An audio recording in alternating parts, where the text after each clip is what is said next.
अस्सलाम वालेकुम एवरीवन, कैसे हैं आप सब। उम्मीद करता हूँ कि सब लोग खैर आफियत से होंगे। Ladies and gentleman, this is me Danish Aziz. और आज मैं आया हूँ आपके लिए एक बहुत ही इंटरेस्टिंग टॉपिक लेके। ये टॉपिक आपके एग्जाम्स के लिए बहुत ही फायदेमंद है। If your exams are drawing near, so this video specially for you. तो ये जो वीडियो है ये आपके लिए खास तौर पे बनाई गई है जी।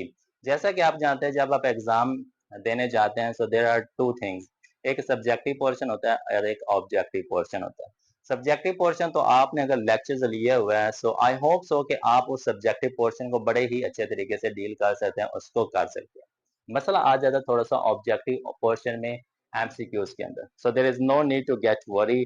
ये वीडियो इंशाल्लाह आपके लिए बहुत ही बेनिफिशियल, बहुत ही हेल्पफुल होगी। क्यों? क्योंकि इस वीडियो के अंदर we are going to give you some hints. We are going to give you MCQs regarding your paper pattern, regarding your subject and regarding your exam.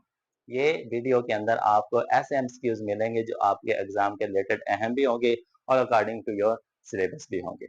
लेकिन इसके अंदर थोड़ी सी एक एक्टिविटी होगी। यहाँ पे थोड़ी देर के बाद हम एमसीक्यूज की स्लाइड्स चलाएंगे। स्लाइड एक एक क्वेश्चन की आएगी, एक एक एमसीक्यूज की आएगी और चार ऑप्शंस दिए गए होंगे। चार ऑप्शन को आप अपने अच्छे तरीके से देखना है, क्वेश्चन को अच्छे तरीके से पढ़ना है।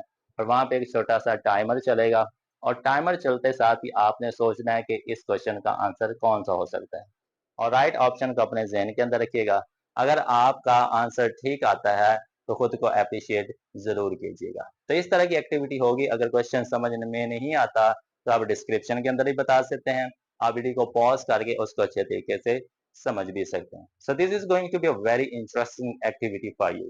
तो चलिए जी, ले चलता हूँ आपको स्लाइड्स की तरफ, ऑब्जेक्टिव पार्ट की तरफ।